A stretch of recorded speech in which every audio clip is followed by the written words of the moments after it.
आम आदमी पार्टी और अरविंद केजरीवाल कर्नाटक पर विजय प्राप्त करने निकले थे। राज्य की सभी सीटों से चुनाव लड़ने का ऐलान भी किया, लेकिन खुद घपला घोटाला में फंसे ऐसे कि दिल्ली में ही सिमट कर रह गए। मुश्किल ये कि वे पहले खुद को बचाएं या कर्नाटक में अपने स्टाइल में सर्वे कराएं, या फिर ये बताएं कि इतने प्रशिक्षित लोगों ने आम आदमी पार्टी के फला कैंडिडेट को सीएम के रूप में पसंद किया और विपक्ष के कौन कौन से नेता हार रहे हैं, इसकी लिस्ट बनाएं और ये बताएं कि बीजेपी कितनी, कांग्रेस कितनी सीटों पर सिमट रही है और आम आदमी पार्टी की कितनी बड़ी लैंडस्लाइड विक्ट्री हो रही है। अरविंद केजरीवाल खुद को बचाने में इतने बिजी हो गए कि कर्नाटक में पार्टी को भाग्य भरोसे छोड़ दिया। हालांकि रस्म अदा करने के लिए संजय सिंह, राघव चड्ढा, आतिशी मार लेना वहां प्रचार करने जरूर गए, लेकिन कब गए, क्या किया, इसका कोई असर कहीं दिखाई नहीं दिया। सबके सब अरविंद केजरीवाल के बंगला घोटाला को दबाने में जुटे रहे। अब जब चुनाव प्रचार खत्म हो गया, तब कर्नाटक में पार्टी प्रमुख का दर्द छलका। कर्नाटक इकाई के अध्यक्ष पृथ्वी रेड्डी ने कहा कि पार्टी के नेता और कार्यकर्ता राज्य विधानसभा चुनाव में पार्टी प्रमुख अरविंद केजरीवाल की कमी महसूस कर रहे हैं, लेकिन दिल्ली के मुख्यमंत्री राष्ट्रीय राजधानी के काम में बंधे हुए हैं। कर्नाटक विधानसभा चुनाव के लिए प्रचार 8 मई को समाप्त हो गया। चुनाव प्रचार में केजरीवाल अनुपस्थित हैं, जिसमें पार्टी ने 209 सीट पर अपने उम्मीदवार खड़े किए हैं। उन्होंने दावणगेरे से राज्य में पार्टी के चुनाव अभियान की शुरुआत करने के लिए 4 मार्च को राज्य का दौरा किया था और पृथ्वी रेड्डी ने कहा कि निश्चित तौर पर हम अरविंद केजरीवाल की कमी महसूस कर रहे हैं, लेकिन ये एक भावनात्मक मुद्दा ज्यादा है। अरविंद केजरीवाल अब एक व्यक्ति नहीं है, वह एक विचार हैं। अरविंद केजरीवाल का विचार इस चुनाव में बहुत ज्यादा प्रबल है, क्योंकि 3 अन्य दल हमारे विमर्श की नकल कर रहे हैं। पृथ्वी रेड्डी ने कहा कि केजरीवाल की प्राथमिक जिम्मेदारी ये सुनिश्चित करना है कि दिल्ली के लोग पीड़ित न हों, क्योंकि पार्टी के 2 वरिष्ठ नेताओं को केंद्रीय एजेंसीज ने गिरफ्तार किया है। उन्होंने कहा कि अरविंद केजरीवाल ने मार्च में कर्नाटक में चुनाव अभियान शुरू किया और तब से दिल्ली में बहुत कुछ हुआ है, जिसके कारण हमारे नेता बंधे हुए हैं। हमारे 2 वरिष्ठ नेता मनीष सिसोदिया और सत्येंद्र जैन गिरफ्तार हो गए। इसलिए अरविंद केजरीवाल की प्राथमिक जिम्मेदारी अभी ये सुनिश्चित करना है कि दिल्ली के लोगों को किसी भी तरह से परेशानी न हो। ये पूछे जाने पर कि पार्टी कर्नाटक में कितनी सीटें जीतने की उम्मीद करती है, पृथ्वी रेड्डी ने कहा कि इससे पहले जब हमने 2018 में कर्नाटक चुनाव लड़ा था, तो आम आदमी पार्टी सिर्फ एक विचार थी, उस अवधारणा का कोई सबूत नहीं था। ऐसे दावेदार होते हैं जो परीक्षा पास करने के लिए बैठते हैं। हमने 100 अंक प्राप्त करने की तैयारी की है। बहुत सारे काम जो हमने 2015 में शुरू किए थे, वे तैयार स्थिति में नहीं थे या 2018 में परिणाम नहीं दिखा रहे थे। इसके अलावा हम 2018 में केवल 28 सीट पर लड़े और इस बार हम 209 सीट पर लड़ रहे हैं। कांग्रेस के इशारे पर विपक्ष को एकजुट करने निकले नीतीश कुमार की हवा कांग्रेस के नेता ही निकाल कर रख दे रहे हैं। नीतीश कुमार भले ही विपक्ष के बड़े नेता हैं, लेकिन पीएम मोदी के मुकाबले वे विश्वसनीयता के संकट से गुजर रहे हैं। वजह ये कि अब तक नीतीश कुमार ने इतनी बार सियासी पलटी मारी है कि उनका चेहरा विश्वसनीय नहीं रहा। यही हाल अरविंद केजरीवाल का है। ईमानदारी के जिस रुमाल से वे अपना चेहरा चमकाने की कोशिश करते हैं, उनके चेहरे पर और दाग लग जाते हैं और ऐसे में मोदी के मुकाबले वे कहीं टिक नहीं पाते। कांग्रेस नेता आचार्य प्रमोद कृष्णम ने विपक्ष के नेताओं को लेकर बेबाकी से अपनी राय रखी है। प्रमोद कृष्णम कभी प्रियंका गांधी को बतौर प्रधानमंत्री प्रोजेक्ट करने, तो कभी सचिन पायलट को राजस्थान का मुख्यमंत्री बनाने की पैरवी करने के लिए सुर्खियों में बने ही रहते हैं। अब उन्होंने सीएम नीतीश कुमार को लेकर बहुत कुछ कहा है। आचार्य प्रमोद कृष्णम ने इस सवाल पर कहा कि विपक्ष में तो अरविंद केजरीवाल और नीतीश कुमार भी प्रधानमंत्री के चेहरे हैं, क्या आप इन्हें सशक्त मानते हैं? इस पर जवाब देते हुए आचार्य प्रमोद कृष्णम ने कहा कि क्षेत्रीय दल भारतीय जनता पार्टी को सत्ता से बाहर नहीं कर सकते। जब राज्य का चुनाव होता है तो राज्य की जनता की सोच अलग होती है। राष्ट्र के चुनाव में जनता की राष्ट्र उम्मीद होती है, क्योंकि हर देश का सवाल होता है। नरेंद्र मोदी के सामने क्षेत्रीय दल का कोई नेता आगे आए तो ठीक नहीं होगा, इससे शिकस्त मिलेगी। आपको लगता है कि नीतीश कुमार के प्रयास सफल होंगे? क्या उनके प्रयास सही दिशा में जा रहे हैं? इस पर आचार्य प्रमोद कृष्णम ने कहा कि नीतीश कुमार वरिष्ठ नेता हैं, राष्ट्रीय राजनीति में उनकी भूमिका रही है, लेकिन उनकी विश्वसनीयता पर सवाल है। वे कई बार नरेंद्र मोदी के साथ थे तो अब खिलाफ हैं, कभी लालू प्रसाद यादव के साथ रहे तो कभी लालू प्रसाद यादव के खिलाफ। नरेंद्र मोदी के सामने प्रधानमंत्री पद का उम्मीदवार बनाने के लिए हर पार्टी चाहती है कि उनके नेता को भी उम्मीदवार बनाया जाए। आचार्य प्रमोद कृष्णम ने कहा कि समाजवादी पार्टी चाहेगी कि अखिलेश यादव को पीएम उम्मीदवार बनाया जाए, टीएमसी चाहेगी ममता बनर्जी पीएम उम्मीदवार बने, क्षेत्रीय दल अपने नेता को प्रधानमंत्री बनाना चाहते हैं। लोकतंत्र में उनका यह अधिकार है, लेकिन प्रधानमंत्री पार्टियां नहीं बनाती, देश की जनता बनाती है। इसलिए जनता को जो चेहरा अच्छा लगता है, जनता उसे वोट देती है। ऐसे में नीतीश कुमार की जो बात है, उनकी विश्वसनीयता पर सवाल है। वे छोटे नेता नहीं हैं, लेकिन उन पर लोगों को यकीन नहीं है।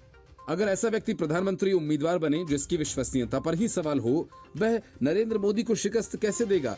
एक सवाल पर कहा कि क्या आपको लगता है कि वे कैंपेन बेवजह चला रहे हैं? इस पर उन्होंने कहा कि ये विपक्ष की बेवकूफी है। विपक्ष के नेताओं को ये समझना चाहिए कि नरेंद्र मोदी लोकप्रिय नेता हैं। मुझे तो नरेंद्र मोदी के सामने सिर्फ और सिर्फ प्रियंका गांधी का ही चेहरा नजर आता है। ब्रजभूषण शरण सिंह के खिलाफ जंतर मंतर पर धरना दे रहे पहलवान बजरंग पुनिया के खिलाफ अचानक कम्युनिस्ट गैंग नाराज हो गई। वजह यह कि बजरंग पुनिया ने इंस्टा स्टोरी पर बजरंग दल के समर्थन में हनुमान जी की फोटो लगाई थी। इस फोटो के नीचे लिखा था, मैं बजरंगी हूँ, बजरंग दल का समर्थन करता हूँ, जय श्री राम। यहीं जैसे ही ये तस्वीर कम्युनिस्टों की नजर में आई, वे आपे से बाहर हो गए और बजरंग पुनिया को धर्मांध कहने लगे। उनकी स्टोरी के स्क्रीनशॉट्स शेयर करके लिखा जाने लगा कि वह लोग जिसे सपोर्ट कर रहे हैं वह बजरंग दल का समर्थक है। बजरंग पुनिया को एक पोस्ट के चलते इतना ट्रोल किया गया कि बाद में उन्होंने अपनी स्टोरी को डिलीट कर दिया। बजरंग पुनिया जंतर मंतर पर बैठे उन नामी पहलवानों में से एक हैं जो इस समय ब्रजभूषण शरण सिंह की गिरफ्तारी की मांग कर रहे हैं। उनके प्रदर्शन को आम आदमी पार्टी से लेकर कांग्रेसियों तक का समर्थन मिला हुआ है। आंदोलनजीवी किसान भी उनके साथ हैं। टिकैत गैंग भी सक्रिय है। इस बीच पुनिया का एक पोस्ट देखते ही सब बिदक गए। बड़े बड़े ट्विटर अकाउंट्स ने उन्हें इस स्टोरी को लगाने का पाठ पढ़ाया। रेडियो मिर्ची आरजे साइमा ने कहा कि सच में तुमको सच में निर्णय लेना होगा बजरंग पुनिया कि तुम ऐसे मारकाट वाले समाज चाहते हो या फिर शांति वाला। शिरीन खान ने तो बजरंग पुनिया के लिए लिखा कि ऐसे सांपों को समर्थन देने वालों को भी शर्म आनी चाहिए। लिबरल गैंग की एक समर्थक ने लिखा, भले ही बजरंग पुनिया ने इसे अपनी इंस्टा से हटा दिया है, लेकिन उन्हें सामने आकर माफी मांगनी चाहिए। उसने लोगों से अपील कर डाली कि अब बजरंग पुनिया के हैशटैग में बिल्कुल भी उनका साथ न दें। इतना ही नहीं, उसने ट्वीट में लिखा कि बजरंग पुनिया अपने आकाओं को खुश करने के लिए 2020 से पहले सांप्रदायिक पोस्ट किया करता था। 2 दिन पहले आकर रोने लगा, भाजपा सांसद ने यौन उत्पीड़न किया। आज वो फिर से बजरंग दल की फोटो लगा रहा है और भाजपा समर्थित पोस्ट शेयर कर रहा है। मैंने पहले ही कहा था, एक धर्मांध हमेशा धर्मांध रहता है। मोहम्मद एक लिबरल ने बजरंग पुनिया के पुराने ट्वीट को दिखाया जो साल 2020 में किया गया था। इसमें लिखा है कि एक कुत्ता भी एक दिन रोटी खाकर आपका वफादार बन जाता है, लेकिन कुछ इंसान देश का अनाज जन्म से खा रहे हैं फिर भी वफादार नहीं हो पाए। बजरंग पुनिया का ये पोस्ट कर्नाटक में कांग्रेस के घोषणा पत्र जारी होने के बाद बजरंग दल के समर्थन में आया था, लेकिन जैसे ही वामपंथी कट्टरपंथी इसका विरोध करने लगे तो उन्हें इसे हटाना पड़ा। अब ये लोग कह रहे हैं बजरंग पुनिया के पोस्ट डिलीट करने से काम नहीं चलेगा, उन्हें इस पर माफी मांगनी चाहिए। Bureau report, news of India. Arvind Kejriwal बंगला विवाद में चारों तरफ से घिर चुके हैं। बचाव में दिए जा रहे सारे तर्कों की हवा निकल रही है और एक के बाद एक कर ऐसे खुलासे हो रहे हैं जो अरविंद केजरीवाल की छवि की धज्जियां उड़ाने के लिए काफी हैं। मतलब कि अब मामला अरविंद केजरीवाल और आम आदमी पार्टी के हाथों से निकलकर जनता की अदालत में पहुंच गया है, जिसे बीजेपी के नेता लगातार नई धार दे रहे हैं। अब बीजेपी नेता मीनाक्षी लेखी ने केजरीवाल को अपने रडार पर लिया और नेहा सिंह के यूपी में काबा की तर्ज पर केजरीवाल को घेरा। अरविंद केजरीवाल ने रेनोवेशन के नाम पर 45 करोड़ खर्च कर नया बंगला ही बनवा लिया। भारतीय जनता पार्टी लगातार इस मुद्दे पर केजरीवाल पर निशाना साध रही है। अब बीजेपी सांसद मीनाक्षी लेखी ने भोजपुरी अंदाज में केजरीवाल पर तंज कसा। दरअसल उत्तर प्रदेश की योगी आदित्यनाथ सरकार पर तंज कसने के लिए नेहा सिंह राठौर ने एक गाना गाया था, यूपी में काबा। अब इसी गाने की तर्ज पर मीनाक्षी लेखी ने अरविंद केजरीवाल पर व्यंग कसते हुए एक कार्यक्रम में कहा, शीश महल में काबा, शीश महल में 15 गो बाथरूम बा, शीश महल में एगो 4 लाख के पैखाना बा, शीश महल में 8 लाख के एगो पर्दा बा, शीश महल में अपने आप खुले वाला दरवाजा बा, शीश महल में 45 करोड़ के घोटाला बा। बीजेपी कुछ दिनों से लगातार आरोप लगा रही है कि जिस वक्त दिल्ली में कोरोना वायरस का प्रकोप था और जनता ऑक्सीजन सिलेंडर्स के लिए अस्पतालों में त्रस्त थी, तब केजरीवाल अपने घर की रिनोवेशन पर 45 करोड़ रुपए खर्च कर रहे थे। बीजेपी ने अरविंद केजरीवाल के आधिकारिक आवास को शीश महल बताते हुए कहा था कि उनके घर में वियतनाम से मार्बल मंगवा कर लगवाया गया। इसके अलावा 1 करोड़ रुपए से ज्यादा का रसोई घर बनाने में खर्च किया गया। इधर इस पूरे मामले में दिल्ली के उपराज्यपाल विनय कुमार सक्सेना ने दिल्ली के मुख्य सचिव से केजरीवाल के घर के रेनोवेशन पर हुए खर्च को लेकर एक रिपोर्ट भी मांगी। बीजेपी का आरोप है कि जानबूझकर 10 लाख से कम का बजट रेनोवेशन के दौरान अलग अलग मदों में बनवाया गया।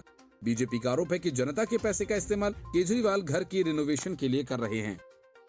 Bureau Report, News of India. आबकारी नीति घोटाला मामले में गिरफ्तार मनीष सिसोदिया की न्यायिक हिरासत की अवधि कोर्ट ने 23 मई तक बढ़ा तो दी। अरविंद केजरीवाल आपे से बाहर हो गए। हालांकि अरविंद केजरीवाल ने एक दिन पहले आतिशी मार लेना को आगे कर ये माहौल बनाने की कोशिश की थी कि शराब घोटाला फर्जी है और कोर्ट ने ये भी कह दिया कि घोटाला हुआ ही नहीं। लेकिन जब कोर्ट ने फिर से मनीष सिसोदिया को जमानत नहीं दी तो फिर केजरीवाल ने खुद मोर्चा संभाला और बीजेपी के खिलाफ आरोप लगाने लगे। ईडी से जुड़े केस में सिसोदिया की न्यायिक हिरासत खत्म हो गई थी, जिसके बाद उन्हें अदालत में पेश किया गया था। दिल्ली की राउज एवेन्यू कोर्ट ने ईडी केस में मनीष सिसोदिया की न्यायिक हिरासत 23 मई तक बढ़ा दी। जाहिर है सिसोदिया को अदालत से राहत नहीं मिली है और अब उन्हें न्यायिक हिरासत में आगे भी रहना होगा। बता दें कि शराब घोटाला मामले में ईडी मनी लॉन्ड्रिंग के एंगल से जांच कर रही है। पहले सीबीआई ने इस मामले में सिसोदिया को गिरफ्तार किया था और फिर बाद में ईडी ने भी मनीष सिसोदिया को गिरफ्तार कर लिया था। मनीष सिसोदिया 23 फरवरी से ही दिल्ली की तिहाड़ जेल में बंद हैं। शराब घोटाला में सीबीआई और ईडी का शिकंजा मनीष सिसोदिया पर कसा हुआ है। इस मामले में दिल्ली के उपराज्यपाल विनय कुमार सक्सेना की सिफारिश के बाद सीबीआई ने अपनी जांच पड़ताल शुरू की थी और इस दौरान सीबीआई ने सिसोदिया समेत अन्य कई लोगों को आरोपी बनाते हुए उनके ठिकानों पर ताबड़तोड़ छापेमारी की थी। इसी साल फरवरी महीने में सीबीआई ने सिसोदिया से लंबी पूछताछ की थी और उन्हें गिरफ्तार कर लिया था। इसके बाद इस मामले में ईडी ने मनी लॉन्ड्रिंग के तहत अपनी जांच शुरू कर दी और उसने भी सिसोदिया को गिरफ्तार किया था। पिछले कुछ समय से मनीष सिसोदिया लगातार अपनी जमानत के लिए अलग अलग अदालतों में गुहार लगा रहे हैं। सिसोदिया के वकील अदालत में कह चुके हैं कि सिसोदिया कहीं बाहर नहीं भागेंगे और इस मामले की जांच पूरी हो चुकी है, लिहाजा उन्हें अब हिरासत में रखने की जरूरत नहीं। इतना ही नहीं, सिसोदिया अदालत में अपनी बीमार पत्नी तक का भी हवाला देकर जमानत की गुहार लगा चुके हैं। हालांकि अभी तक सिसोदिया को जमानत नहीं मिली है। जांच एजेंसीज मनीष सिसोदिया को शराब घोटाला में किंगपिन बता चुकी हैं। जांच एजेंसीज ने अदालत में सिसोदिया को इस पूरे घोटाले का मुख्य साजिशकर्ता बताया था। प्रवर्तन निदेशालय ने अदालत में यह भी कहा था कि सिसोदिया ने झूठे ईमेल प्लांट किए थे ताकि जनता को ये दिखाया जा सके कि नई आबकारी नीति को अप्रूवल मिल चुका है। इतना ही नहीं, सिसोदिया पर सबूत मिटाने के भी आरोप जांच एजेंसीज ने लगाए थे और कहा था कि कई मोबाइल फोन्स को सिसोदिया नष्ट कर चुके हैं जो सबूत मिटाने के इरादे से किए गए थे।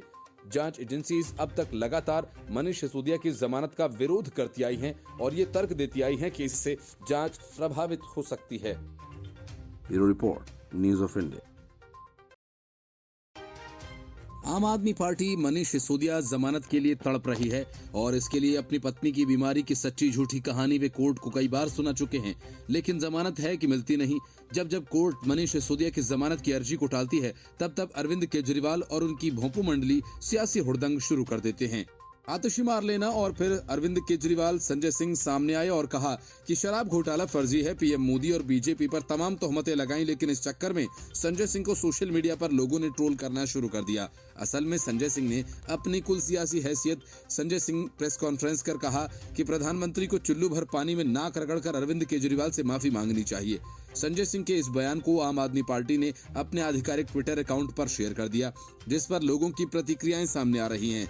संजय सिंह ने प्रेस कॉन्फ्रेंस में कहा कि अगर भारत के प्रधानमंत्री नरेंद्र मोदी के अंदर जरा सी भी शर्म है तो चुल्लू भर पानी में नाक रगड़कर देशवासियों से माफी मांगनी चाहिए, अरविंद केजरीवाल से माफी मांगनी चाहिए और आम आदमी पार्टी से माफी मांगनी चाहिए। उन्होंने कहा कि हवाई मन गढ़ंत घोटाला खड़ा करने वालों के खिलाफ सख्त कार्रवाई होनी चाहिए। सोशल मीडिया पर लोगों की प्रतिक्रियाएं सामने आ रही हैं। एक यूजर ने लिखा, खिसियानी बिल्ली खंभा नोचे। एक अन्य यूजर ने लिखा कि आप लोगों को पहले नाक रगड़ के अन्ना जी से और सभी अन्ना आंदोलन समर्थकों से माफी मांगनी चाहिए। आप लोग अब गलत रास्ते पर भटक गए हैं। इस तरह की भाषा कहां से लाते हो? एक यूजर ने लिखा कि हाँ, सही कहा, मोदी जी आए थे माफी मांगने, लेकिन शीश महल का दरवाजा नहीं खुला। एक अन्य यूजर ने लिखा, शर्म तो आप लोगों को आनी चाहिए जो जनता की गाढ़ी कमाई का पैसा अपने शीश महल शराब घोटाला में खर्च किया जा रहा है। एक अन्य यूजर ने लिखा कि अगर झूठा फंसाया गया तो न्यायालय से कार्यवाही के लिए प्रयास करने चाहिए, अपने आप कुछ नहीं होगा। एक यूजर ने लिखा कि अगर आप और आपके नेता ईमानदार हैं तो कोर्ट इनको जमानत पर रिहा क्यों नहीं कर रहा। संजय सिंह ने यह भी कहा कि बीजेपी वाले हवा में ही इस घोटाले की जांच की बात करते थे और सीबीआई ने जांच शुरू कर ही दी कि 100 करोड़ घोटाला है, लेकिन चार्जशीट में 30 करोड़ की बात कही। राउज एवेन्यू कोर्ट की ऑब्जर्वेशन आने के बाद आम आदमी पार्टी भाजपा पर हमलावर है। Bureau report, news of India. The Kerala story पर जब बैन लगवाने में कामयाबी नहीं मिली तो कम्युनिस्ट और सेक्युलर गैंग ने इस फिल्म को देखे जाने से रोकने का नया तरीका खोज निकाला। पहले केरल सरकार ने इस फिल्म को थिएटर्स में दिखाए जाने पर रोक लगा दी। उसके बाद तमिलनाडु के स्टालिन सरकार ने इस फिल्म को थिएटर्स से उतरवा दिया और अब ममता बनर्जी ने पश्चिम बंगाल में इस फिल्म पर बैन लगा दिया। लेकिन तमाम विरोधों के बावजूद द केरल स्टोरी बड़ी हिट की तरफ कदम बढ़ा चुकी है। हालांकि ये सियासी बैन तब तक ही कारगर साबित होगा जब तक कि सिर्फ थिएटर्स में प्रदर्शित किया जा रहा है। जब फिल्म ओटीटी पर आ जाएगी तो इस पर प्रतिबंध बेमाना हो जाएगा। पश्चिम बंगाल के मुख्यमंत्री ममता बनर्जी ने फिल्म द केरल स्टोरी को बैन करने का फैसला किया। ममता ने राज्य के चीफ सेक्रेटरी को आदेश दिया कि बंगाल के थिएटर्स से फिल्म को हटाया जाए। कहा जा रहा है कि ये फैसला बंगाल में शांति बनाए रखने के लिए किया गया ताकि शहर में हिंसा और क्राइम के वाकये न हो। ममता बनर्जी ने बीजेपी पर बड़ा इल्जाम भी लगाया। उन्होंने कहा कि बीजेपी की सरकार मनगढ़ंत और गलत कहानी वाली बंगाल फाइल्स को बनाने के लिए फिल्मकारों को पैसा दे रही है। उन्होंने इल्जाम लगाते हुए कहा कि बीजेपी द केरल स्टोरी नाम की फिल्म दिखा रही है जिसकी कहानी मनगढ़ंत है। कुछ दिनों पहले इनके भेजे एक्टर्स बंगाल आए थे और वो मनगढ़ंत कहानी फिल्म बंगाल फाइल्स की तैयारी कर रहे हैं। ममता आगे कहती हैं ये लोग केरल और उसके लोगों की मान हानि कर रहे हैं। ये रोज बंगाल के मान को भी हानि पहुंचाते हैं। क्यों बीजेपी सामुदायिक दिक्कतें पैदा कर रही है? ये सब करना क्या किसी राजनीतिक पार्टी का काम है? उन्हें ये करने का हक किसने दिया? पश्चिम बंगाल से पहले फिल्म द केरल स्टोरी को तमिलनाडु में बायकॉट किया गया था। तमिलनाडु की मल्टीप्लेक्स एसोसिएशन ने थिएटर्स में फिल्म दिखाने से इनकार कर दिया था। जानकारी के अनुसार तमिलनाडु मल्टीप्लेक्स एसोसिएशन ने ऐलान किया था कि पूरे राज्य में द केरल स्टोरी की स्क्रीनिंग रोक दी जाएगी। एसोसिएशन ने अपने फैसले के पीछे वजह बताते हुए कहा कि यह फिल्म लॉ एंड ऑर्डर के लिए खतरा हो सकती है। द केरल स्टोरी पर चल रहा विवाद फिल्म द केरल स्टोरी के ट्रेलर में दावा किया गया था। केरल की 32,000 लड़कियां ऐसी घटना की शिकार हो चुकी हैं। यहाँ से विवादों की शुरुआत हुई थी। केरल की हाईकोर्ट में फिल्म की रिलीज पर रोक लगाए जाने की मांग करते हुए कई याचिकाएं भी दायर की गई थीं, लेकिन कोर्ट ने ऐसा करने से इनकार कर दिया था।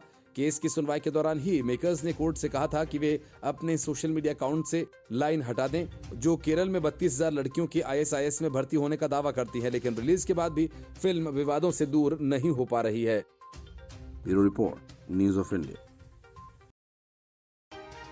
छत्तीसगढ़ शराब घोटाला मामले में बड़ी मछलियों पर ईडी का शिकंजा कसता देख बेचैन भूपेश बघेल पहली बार सामने आए और बीजेपी से लेकर ईडी तक पर वही सारे आरोप लगाए जो अरविंद केजरीवाल और उनकी पार्टी के नेता मनीष सिसोदिया की गिरफ्तारी के बाद से लगा रहे हैं। उनके पूरे मामले को सरकार बदनाम करने का षड्यंत्र बताया और कहा कि चुनाव में बीजेपी को फायदा पहुंचाने के लिए ईडी बीजेपी के एजेंट्स के रूप में काम कर रही है। इससे कांग्रेस पार्टी डरने वाली नहीं है और न ही परेशान होने वाली है। मीडिया से बातचीत में सीएम बघेल ने कहा कि ईडी के माध्यम से राज्य सरकार को बदनाम करने की साजिश की जा रही है। मैंने पहले भी बताया था ईडी और आईटी छत्तीसगढ़ में स्थायी रूप से रहेगी। जैसे ही चुनाव होगा ये लोग नए नए षड्यंत्र करेंगे। जहां तक शराब बेचने की बात है तो कॉरपोरेशन के माध्यम से शराब बिक्री की नीति बीजेपी शासन काल में बनी। 2017-18 में आबकारी मद से 3,900 करोड़ रुपए की प्राप्ति हुई। हमारे शासनकाल में ये बढ़कर 6,000 करोड़ रुपए हुआ। ईडी ने जो शराब का राजस्व घटने का आरोप लगाया वह पूर्णतः मनगढ़ंत है। ईडी के आरोप पर जवाब देते हुए मुख्यमंत्री भूपेश बघेल ने कहा कि जब छत्तीसगढ़ के राजस्व में 1.5 गुना वृद्धि हो रही है तो आपका आरोप वैसे ही गलत हो जाता है। भारत सरकार के सीएजी ने भी छत्तीसगढ़ की आबकारी विभाग को क्लीन चिट दी। इसके आगे सीएम ने कहा कि फरवरी 2020 में आयकर की टीम ने आबकारी विभाग के संबंधित व्यक्तियों के खिलाफ रेड की थी। उस समय भी आईटी ने प्रेस विज्ञप्ति जारी नहीं की थी क्योंकि किसी के यहाँ कुछ मिला ही नहीं था। फिर मार्च 2023 में ईडी ने छापा मारा और उस दौरान उन्हें शर्मिंदगी का सामना करना पड़ा। मुख्यमंत्री ने ईडी पर लोगों को प्रताड़ित करने का आरोप लगाते हुए कहा कि ईडी के अधिकारी लगातार ऑफिस बुलाकर प्रताड़ित कर रहे हैं और मारपीट कर रहे हैं। महिलाओं से नियम के विरुद्ध रात में पूछताछ की जा रही है। उन्हें खाना नहीं दिया जाता, सोने नहीं दिया जाता। इस तरह उनसे जबरदस्ती हस्ताक्षर कराए जा रहे हैं। जो नोट वो पहले से टाइप होकर आता है उस पर हस्ताक्षर करने के लिए कहा जाता है। नहीं करोगे तो जेल भेजने की धमकी देते हैं। मुख्यमंत्री ने ईडी की कार्रवाई पर गंभीर आरोप लगाए। उन्होंने कहा कि ईडी का एकमात्र काम है बीजेपी को चुनाव में फायदा करवाना। आप सबको पता है छत्तीसगढ़ में बीजेपी बेहद कमजोर है, उनके पास कोई मुद्दा नहीं। आनन फानन में 2000 करोड़ रुपए का आरोप लगा दिया। ईडी बीजेपी के एजेंडे के रूप में काम कर रही है। 5 मिनट के काम के लिए लोगों को घंटों घंटों तक बैठा कर रखा जाता है और 2 सवाल पूछते हैं। ये लोग दहशत फैलाने का काम कर रहे हैं। ये लोग कुछ भी कर लें, ऐसे षड्यंत्र को पहले भी बेनकाब किया जा चुका है। कांग्रेस पार्टी गिदड़ भपकी से डरने वाली नहीं है। ये आरोप चुनाव को देखते हुए लगाए गए हैं। छत्तीसगढ़ में ईडी ने बड़े शराब घोटाले का खुलासा किया। ईडी ने राज्य में 2000 करोड़ रुपए से अधिक के भ्रष्टाचार और मनी लॉन्ड्रिंग का दावा किया है। Bureau report, news of India.